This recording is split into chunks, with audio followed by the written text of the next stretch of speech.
પહેલું તમે પૂછ્યું છે મનુષ્યનો પરમ ધર્મ શું? કે મનુષ્યનો પરમ ધર્મ એ જ છે કે જે ધર્મનું આચરણ કરતા પ્રેમનું સંપાદન થાય એ જ સર્વશ્રેષ્ઠ ધર્મ.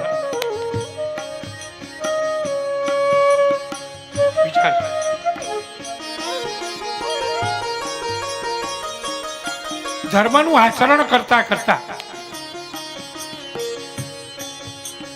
પરમાત્મામાં પ્રેમ ઉત્પન્ન થાય તો સમજજો કે આ ધર્મનું આચરણ કર્યું હતું, નહીતર પછી ધર્મનો લોડ કર્યો છે એ સાબિત થાય.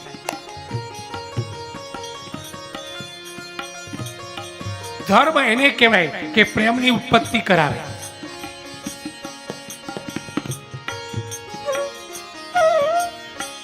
ધર્મનું આચરણ કરતા કરતા પરમાત્મા પ્રત્યે વિશુદ્ધ પ્રેમ થાય તો એ ધર્મ, અને વિશુદ્ધ પ્રેમ પરમાત્મા પ્રત્યે એનું નામ છે ભક્તિ.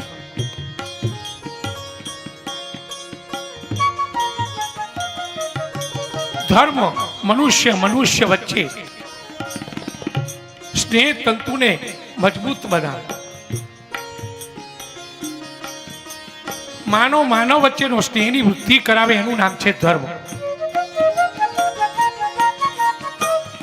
પરંતુ માનવના જો ટુકડા કરાવે, માનવને જો જુદા જુદા વહેંચે, એ ધર્મના નામે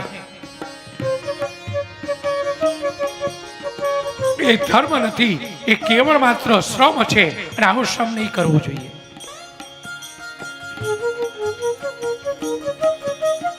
માનવ વચ્ચેનો સ્નેહ ઉત્પન્ન કરે એનું નામ છે ધર્મ. પૂર્ણ તમે ધર્મને એટલું જ માનીએ છીએ. ધર્મની વ્યાખ્યા આવે એટલે એ થાળીમાં કંકુ દેખાય, ચોખા દેખાય, પુષ્પ દેખાય, મંદિરની શિખરો દેખાય અને ધજાઓ દેખાય.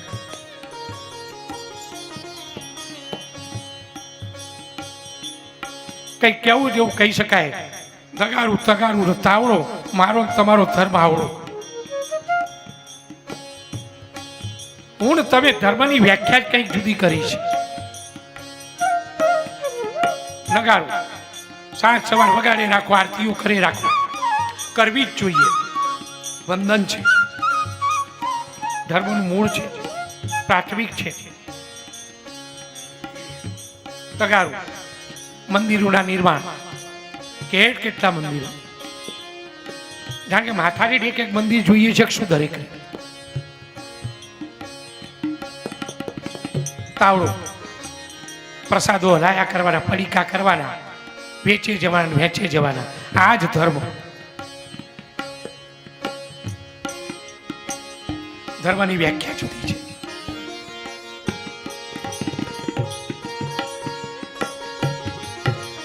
देखते ही देखते जनाब खुदा बन बैठे. देखते ही देखते जनाब खुदा बन बैठे. हमको तो वर्षों लगे इंसान बनने में. पहला मानव तो था, मानव थईने मानवता तो बताओ, પછી ઈશ્વર થવાની વાત કર. માનવ છે, માનવતા છે.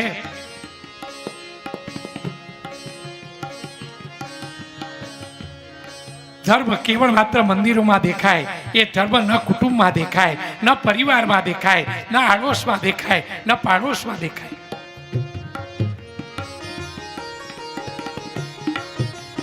ચોક્કસ મનોરથો કરાવવા જ જોઈએ, કેમ ન કરાવીએ? યજ્ઞ આગાદી કરવા જ જોઈએ, કેમ ન કરીએ? પણ કુટુંબમાં કોઈને આર્થિક જરૂરિયાતો હોય, પરિવારમાં આર્થિક જરૂરિયાતો હોય, તો એને મદદ કરી એ શું ધર્મ ન કહેવાય?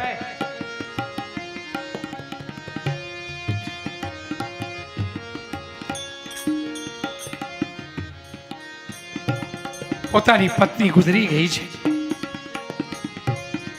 બજાર ઉપર એટલી બધી વ્યવસ્થાઓ કરવી છે, કવાલીઓ રીતે એટલા મોટા કાર્યક્રમો રાખવા છે.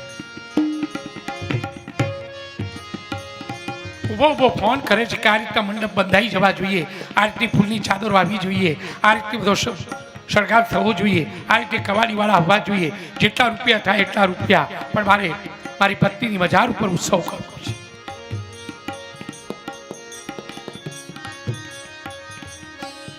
અનેકોને આમંત્રણ આપ્યા છે, અને એ જ સમયે એક બાળક દોડતો એને પિતાની કબર પાસે આવ્યો છે, રડે છે, પપ્પા પપ્પા પપ્પા સ્કૂલમાં ફી ભરવાની છે.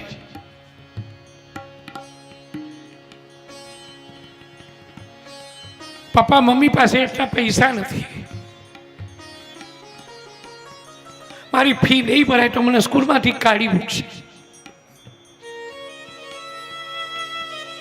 પપ્પા તમે બેઠા થા, પપ્પા મારે હાલ ને હાલ ફી ભરવાની છે, હું ફી નહીં ભરું તો સ્કૂલમાંથી કાઢી મૂકશે. પપ્પા હું ભણીશ કેવી રીતે?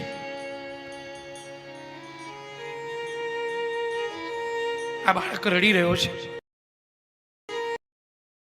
ઉપર પોતાની પત્નીની બજાર ઉપર ઉત્સવ કરવાની તૈયારીઓ કરે છે. આટલું આમ જોઈએ, આટલું ફલાણું જોઈએ, આટલું ઢીકણું જોઈએ. ત્યાંની દ્રષ્ટિ આ બાળક ઉપર ગઈ. બાળક ચોધાર આંસુએ રડી રહ્યો છે. પપ્પા તમે બેઠા હતા, મારી ફી નહીં ભરાય, મારો અભ્યાસ અધૂરો રહેશે. પપ્પા હું જીવનમાં કંઈ નહીં કરી શકું. ત્યાંની દ્રષ્ટિ ગઈ. કેવું રે? બોલ બેટા, શું જરૂર છે? મારે ફી ભરવાની છે, ફીના પૈસા નથી. અને ફીના પૈસા નથી ભરવા અને હું આ ઉત્સવ કરી રહ્યો છું.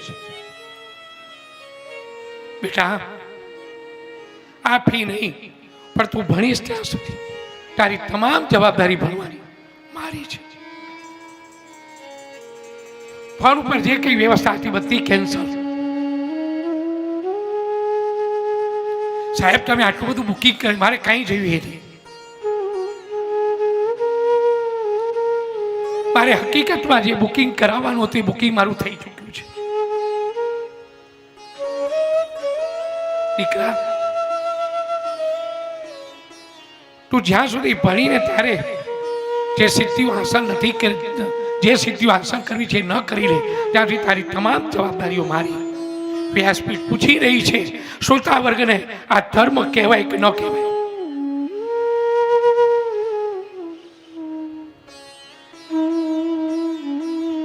ભાગવત ધર્મ બહુ ગહન છે.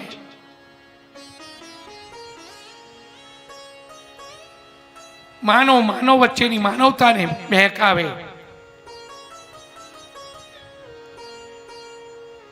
પરિવારમાં પ્રેમનું સંપાદન કરાવે.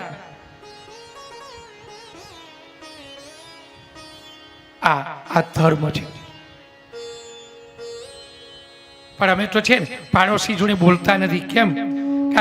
પેલા ગણપતિ નહોતા લાવ્યા, લે આ ગણપતિ લાવ્યા હતા, ઝઘડવા લાવ્યા હતા. આ ધર્મ કર્યો. અમારે તો પહેલા બહુ સારું બનતું હતું, પણ પેલા નવરાત્રી કર્યા ને, ત્યાં નવરાત્રી કર્યા કે ઝઘડ્યા?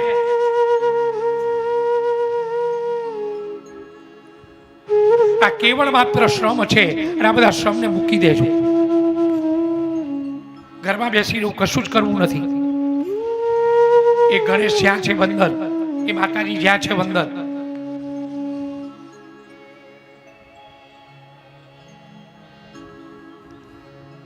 સંવૈ પુષા પરો ધર્મો યતો ભક્તિ રતો ક્ષજે હૈતિક્ય પ્રતિહતા હયાત્મા સંપ્રસિદ્ધ. હે ઋષિઓ, મનુષ્યનો પરમ ધર્મ એ જ છે કે જેના આચરણથી પરમાત્મામાં પ્રેમ ઉત્પન્ન થાય. અને પરમાત્મામાં પ્રેમ ઉત્પન્ન થાય એને ભક્તિ એવું નામ આપ્યું છે. અને ભક્તિ પણ બે પ્રકારની, અહૈતુકી અને અપ્રતિહતા. કેવી હોવી જોઈએ? અહૈતુકી, કોઈ પણ હેતુ વગરની. ઠાકોરજીની સેવા ત્યારે જ કરું, ઠાકોરજી મારું આ કામ કરી દે તો લે. ઠાકોરજી તારા નોકર.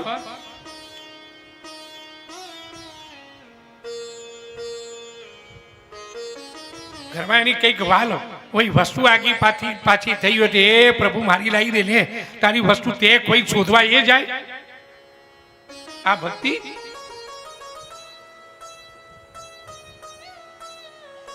ફલાણું કરી દે તો 5 દીવા કરું, એના ઘેર અંધારું, તારે કરવા એટલા કર.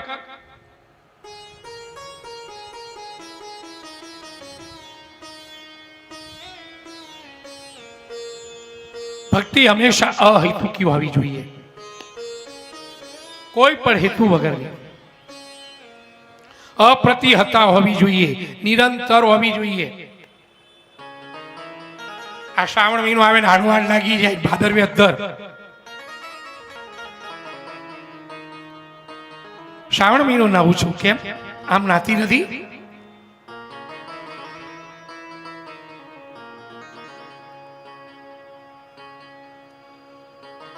અપ્રતિહતા હોવી જોઈએ, ભક્તિ નિરંતર હોવી જોઈએ.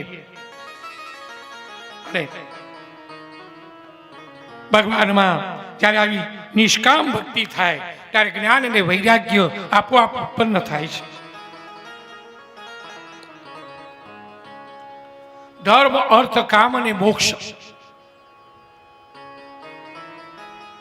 4 પુરુષાર્થોની પ્રાપ્તિ કરવી જોઈએ. આ ધર્મ છે, અર્થ છે, કામ છે અને મોક્ષ છે. આ ધર્મ, એની સાથે અર્થ છે, તો ધર્મથી અર્થ નથી કમાવાનો. ધર્મ એટલા માટે કરવાનો છે મોક્ષની પ્રાપ્તિ થાય.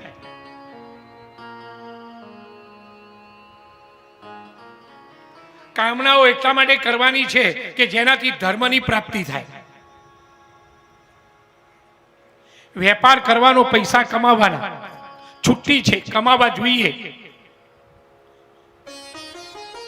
એ કામનાઓ રાખવાની, પણ એ કામનાઓથી ધર્મ કમાવા માટે પૈસો કમાવો જ જોઈએ. શા માટે ન કમાવીએ? પૈસો કમાઈએ, પૈસો હોય તો આ બધા ધર્મ થાય. બાકી કોણ કરાવે આ મહોત્સવો? આ મહોત્સવ ન કરાવે તો ધર્મથી આપણે આપલામીન કેવી રીતે થઈ? પૈસો કમાવો જ જોઈએ, પણ એટલી સાવધાની કે પૈસો કમાવતા પાપ તો નથી કરતા.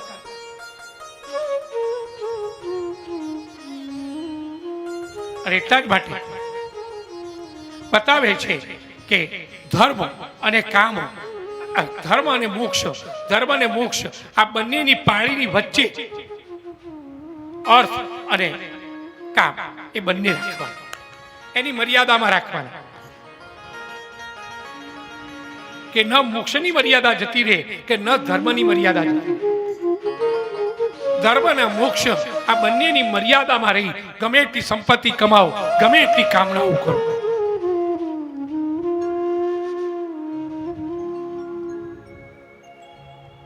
કામના પર પુત્ર પરિવાર, આપણો વંશ ચાલે ત્યાં સુધી.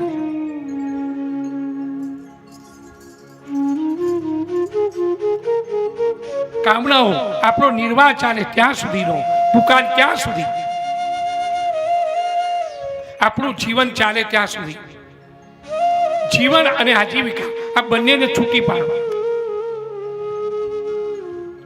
જીવન જીવવાનું છે, એમાં આજીવિકાની જરૂર છે, પણ જીવન આજીવિકા માટે નથી.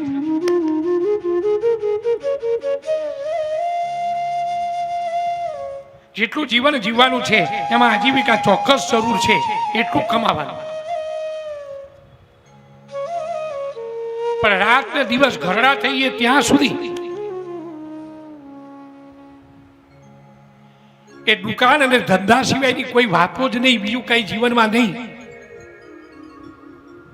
તો પછી આત્માનું કલ્યાણ થશે ક્યારે?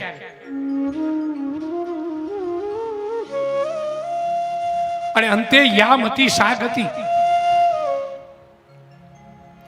અંતકાળ આવે ત્યાં સુધી પણ દુકાન ને ધંધો ને નોકરીઓ છૂટતી ન હોય.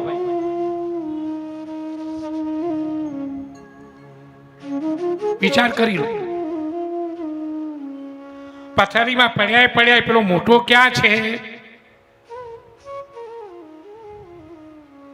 કે મોટો ક્યાં રહ્યો બાપુજી? તો કે નાનીઓ ક્યાં? નાનીઓ ક્યાં રહ્યો બાપુજી? તો વચલો ક્યાં? વચલો કે ક્યાં રહ્યું? તો દુકાને કોણ? લે આ મરતા મરતા હજી મોટો ક્યાં નાનીઓ ક્યાં ને આ મરતા મરતા એ દુકાન. આત્માનું કલ્યાણ આ જીવ કરશે ક્યારે?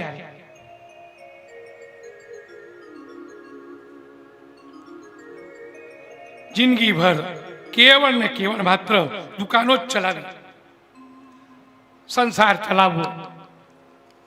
બતાવે છે કે આ જીવનનો હેતુ નથી. જીવનનો હેતુ વદંતિ તત્તત્વ વિદત્તત્વમ યત જ્ઞાનમ દ્વયમ બ્રહ્મેતિ પરમાત્મેતિ ભગવાનિતિ શબ્દતે.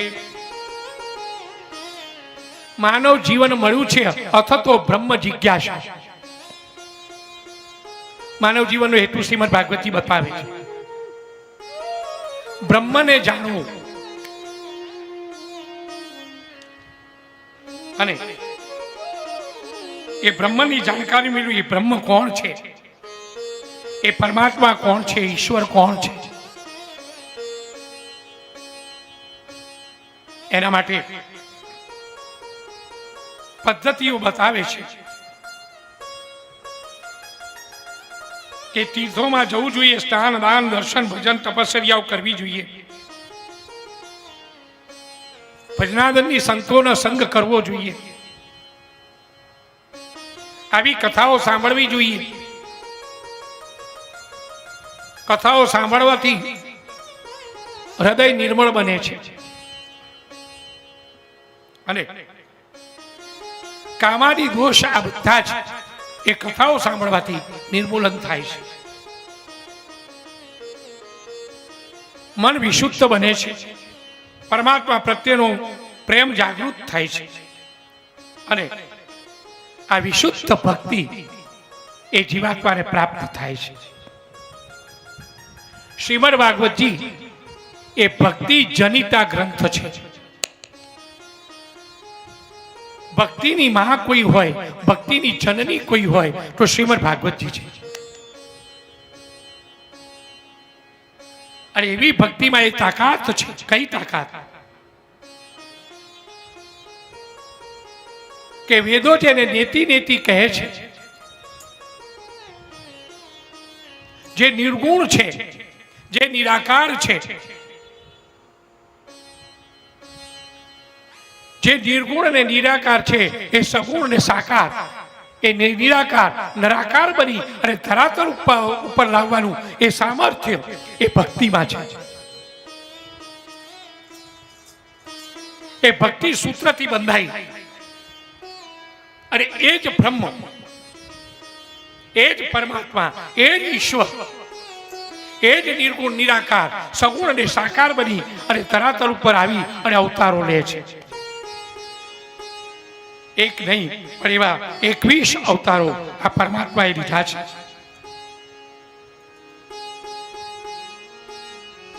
અને એ પ્રકારે અનંત અવતારો છે પણ ગણતરીના 24 અવતારો પરમાત્માના મુખ્ય છે.